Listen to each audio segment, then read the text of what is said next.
Assalamualaikum warahmatullahi wabarakatuh. Dengan Adi di sini di Ngawa Podcast bareng Pak Slamet. Ya, saya Slamet. Hari ini kita bersama-sama saya menemani Pak Adi untuk ngobrol-ngobrol tentang stunting.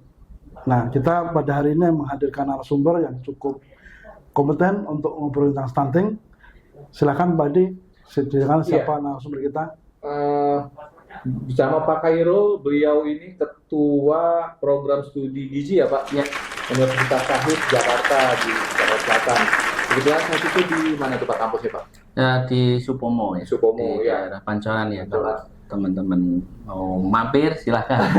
Dekat kalau dari Kalibata, dari Tebet ya. Iya. Ya.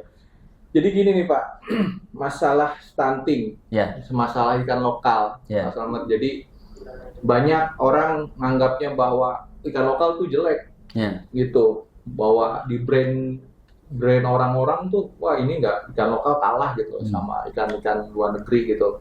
Yang terutama yang buat cegah stunting awal-awal, saya juga terus terang aja dulu. Waktu awal pun saya nggak mikir tuh ikan lele, ikan kembung, ikan mas. Jadi ikan-ikan deso. Jadi ikan deso itu dianggap tidak berkualitas, dianggap tidak mampu untuk menyaingi ikan-ikan lokal, dari luar negeri gitu. Jadi pikiran seperti itu yang menjadikan kita ini tidak merasa lebih baik kalau kita mengkonsumsi ikan-ikan lokal. Ya. Nah, padahal nanti Bapak bisa memberikan penjelasan lebih lugas sebetulnya apa yang menjadi kandungan di ikan-ikan lokal itu untuk menyelesaikan masalah stunting itu.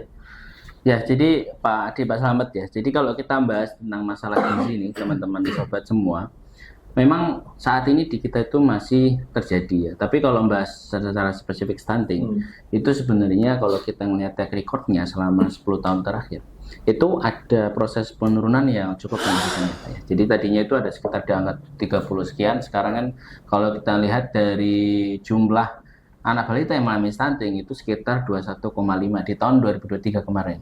Saat ini lagi ada survei, kita belum tahu, nanti mungkin di akhir tahun atau mungkin awal tahun depan kita akan tahu bagaimana kondisi stunting sekarang. Tapi trennya itu menurun. Trennya menurun meskipun memang masih belum sesuai dengan target, karena targetnya kan sekitar 14. Ya, kalau kita ngobrolin tentang siapa sih sebetulnya yang menderita dalam tanda petik ya, yang mengalami stunting itu, apakah masyarakat di perkotaan atau di perdesaan, ini faktor-faktor apa yang berpengaruh Pak? Nah, kalau kita memahami tentang stunting sendiri ya, jadi siapa yang menderita? Sebenarnya itu begini, itu bahasanya itu kalau kita bilang itu yang mengalami kejadian stunting itu bisa di hampir semua kategori. Tapi memang kalau kita membahas startnya dari mana, itu dari 1000 hari pertama kehidupan kita bilang. Jadi 1000 hari pertama kehidupan itu gini, kan seseorang itu mulai dari proses kehamilan.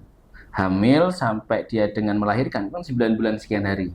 Yang mana ya paling enggak sekitar 200 hari sekian gitu kan. Terus sampai anak usia 2 tahun. Di situ yang jadi concern. Makanya dalam proses pengukuran dan lain itu biasanya diarahkan ke anak balita. Jadi data-data yang mengalami stunting itu rata-rata ke balita, karena di fase inilah peningkatan yang optimal itu harus dicapai. Karena kalau di sini nggak optimal, nanti di usia selanjutnya akan berdampak ke depan. Akan berdampak gitu. Makanya kalau ditanya siapa yang stunting, kan sebenarnya gini, kategori yang kita pakai itu kan membandingkan tinggi badan berdasarkan usia kan. Dan tinggi badan semua usianya punya gitu. Cuman yang masih bertumbuh inilah yang di awal-awal yang jadi concern. Dan stunting sendiri ini sebenarnya nggak cuma masalah tinggi badan, tapi juga perkembangannya mereka. Makanya kalau misalkan ditanya siapa yang berdampak, itu concernnya lebih ke arah bagaimana mencegah supaya nanti masa depannya itu nggak kena gitu. Jadi di awal-awal inilah 1000 HPK itulah yang jadi sasaran. Kalau kebanyakan yang mengalami mana Pak? Apakah pedesaan atau perkotaan? Kalau desa sama kota saat ini prevalensi memang rata-rata hampir sama. Hampir sama. Jadi tidak pengaruh nggak terlalu jauh mau beda. Orang kota, orang desa, semua jauh beda. Nah, meskipun memang bisa, ya? di kota itu cenderung lebih rendah, tapi masih tetap terjadi. Jadi kalau misalkan ditanya lebih tinggi yang mana, setiap daerah punya ini yang masing-masing. Kalau kayak di daerah Jakarta ini termasuk yang prevalensinya memang nggak terlalu banyak kan. ya. Jadi memang jumlahnya nggak banyak. Tapi gitu. kok pinggiran-pinggiran juga lumayan ya Pak? Iya, Jakarta pun beda-beda. Jadi Iya. kalau dipetakan lagi itu kan ada Kepulauan Seribu, Jakarta Utara itu punya ini resiko yang lebih tinggi dibanding yang Jakarta lain. Artinya begini, desa kota mana yang lebih berdampak, kita harus petakan setiap daerahnya. Karena kan kategori desa kota kan lebih ke arah administrasi kan, dan bahasanya aksesnya setiap daerah juga beda-beda. Kalau dari sisi pengetahuan, ini apakah berpengaruh orang yang lebih sadar dengan pengetahuan itu bisa terhindar dari stunting? Orang yang tidak aware dengan pengetahuan itu lebih potensi terkena atau terkena stunting itu. Nah ini bagaimana? yang menarik. Kemarin kami itu baru riset tentang itu. Jadi ada penelitian, tapi lebih ke arah ke pola asuh ya. Jadi kan kalau tadi adalah yang disampaikan itu adalah anak-anak. Anak-anak itu kan sampai dia usia sekitar 3 tahun, kewenangan dia makan itu tidak di anak itu, tapi di orang tuanya, kan begitu.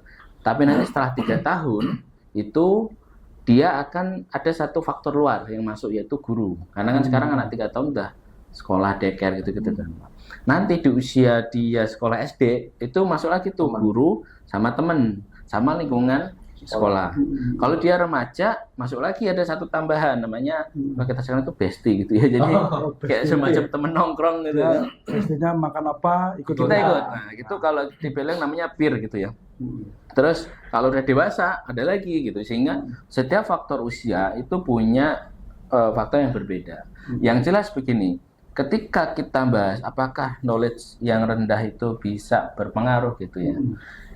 Kalau beberapa riset, knowledge yang rendah itu bisa berdampak pada perilaku yang memang belum optimal dalam pemenuhan gizi, sehingga memang itu akan bisa berdampak juga. Tapi sekali lagi itu bukan jadi salah satu reasoning ya Pak ya, karena kita bisa mengimprove itu. Makanya kayak kegiatan sekarang itu saya yakin lah tujuannya untuk meningkatkan apa bahasanya itu kesadaran, awareness, terutama untuk ya spesifik yang dibahas gitu kan. Kalau sekarang ke lokalnya. Jadi memang ya itu jadi bagian yang saat ini setiap pihak itu berusaha untuk meningkatkan.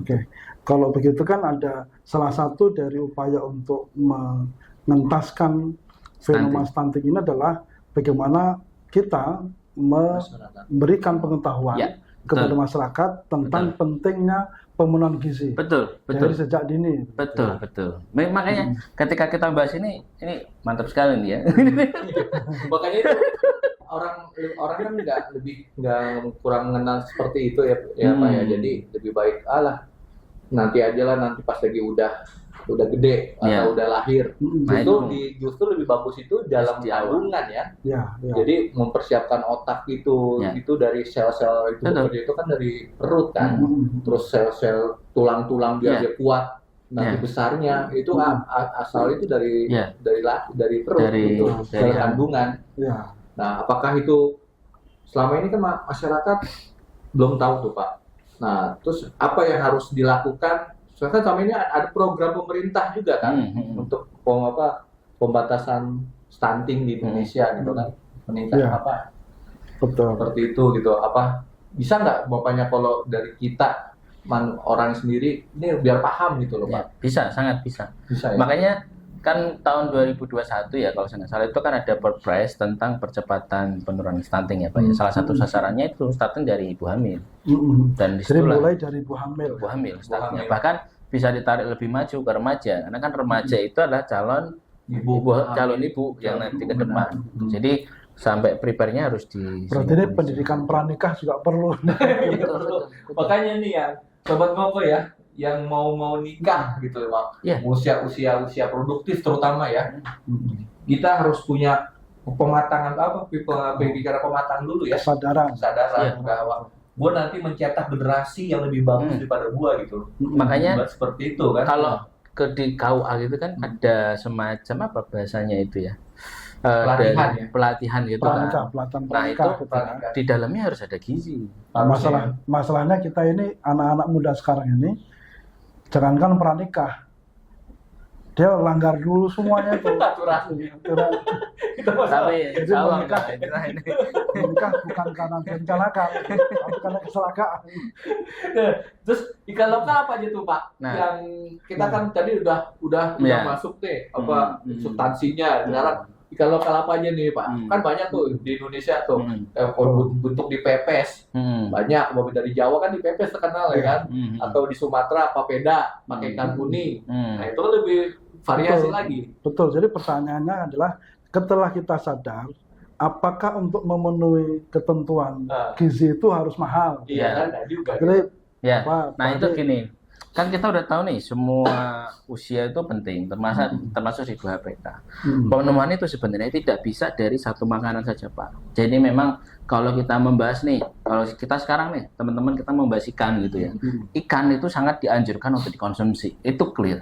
Tapi makannya tidak ikan saja, sehingga di dalam prosesnya nanti kita akan sampaikan bahwa ikan itu punya banyak manfaat. Nanti kita akan jelaskan ya, teman-teman jangan lupa ya nonton terus ya. Nah, tapi sebelum itu kita ada namanya pedoman gizi seimbang. gizi seimbang. Ya, betul. Jadi pedoman gizi seimbang itu kalau bahasanya itu how to maintain intake kita ke arah balancing nutrition. Ya. Jadi balancing nutrition, tidak ada satu makanan pun yang bisa memenuhi kebutuhan gizi kita. Ya. Kecuali ASI untuk anak 0 sampai 6 bulan. Ya, ya. Sehingga dalam konsumsinya kita harus ada sumber karbohidrat. Makanya tadi kalau makan ikan kuning ya pakai papeda gitu. Jangan ikannya aja. Karbonya juga harus. Yang kedua, protein hewani. Nah, hewani ini salah satu yang menjadi poin itu salah satunya ikan. Meskipun ya kalau dari survei itu banyak kan itu telur, Ya. ayam, Nabati itu hewani. banyak hewaninya. Tapi ikan jadi salah satu opsi yang bisa diberikan karena manfaatnya banyak. Yang ketiga itu protein nabati. Nabati itu Tahu, tempe. paling banyak dikonsumsi kita. Itu Terus murah ya.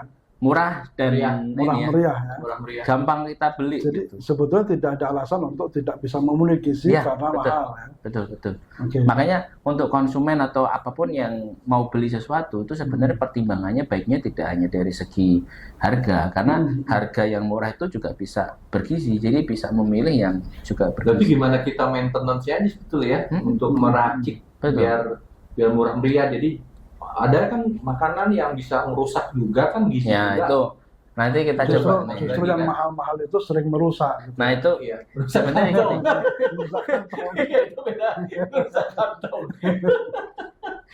Terus ada lagi sayur sama buah. Nah, ini juga sering. Dan kadang-kadang kita bisa sampaikan bahwa konsumsi minuman itu kalau direkomendasikan kan ada air putih dan seterusnya. Nah, ikan itu jadi bagian penting di sana. Tapi memang jadi unik kan begini. Berapa banyak sih yang konsumsi ikan di kita? Nah, itu. Iya. Itu jadi pertanyaan. Kadang-kadang orang makan ikan itu gatel-gatel. Gitu. Ya, Takut. ada beberapa. Tapi intinya ikan ini, Iya, bandeng aja kadang-kadang melupur alasannya gitu. nah, ikan itu punya banyak tantangan untuk dikonsumsi. Makanya paling tinggi itu sebenarnya yang dimakan itu kan telur sama ayam, itu yang paling mudah. Nah, kalau ikan itu pertama nih biasanya orang itu nggak memakan karena amisnya. Benar. Padahal sebenarnya nggak semua ikan itu kan amis. Ya, ya. Semua tergantung cara kita ngolahnya kan. Benar. Terus yang kedua itu terkait sama duri.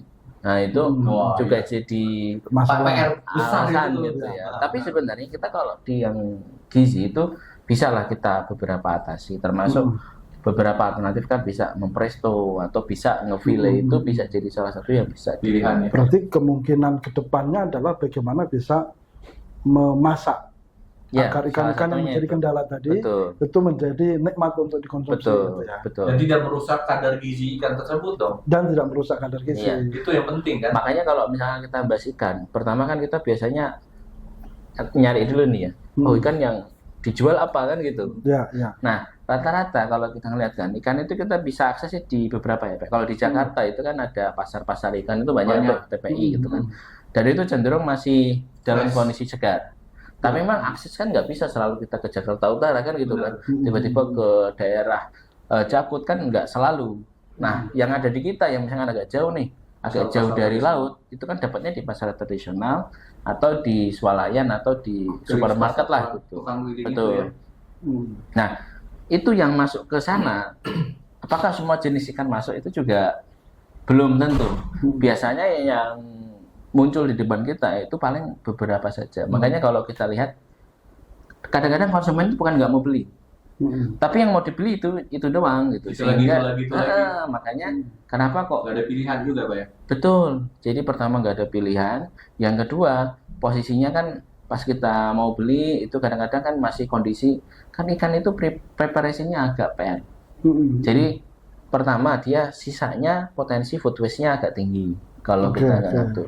Yang kedua posisinya itu tadi ngolahnya itu harus aware. Makanya kalau misalkan punya keahlian tersendiri lah ya, iya, untuk ngolah agar akhirnya tuh enak dan nikmati itu ya. Tapi kendala semua sebenarnya bisa kita atasi gitu. Makanya kalau misalkan nih konsumsi ikan, ayo konsumsi gitu. Nah sekarang kita harus lihat dulu ikan yang mana. Ikan laut atau ikan darat? Gitu kan. Karena kalau di pasar itu ikan tuh biasanya dibagi dua Pak.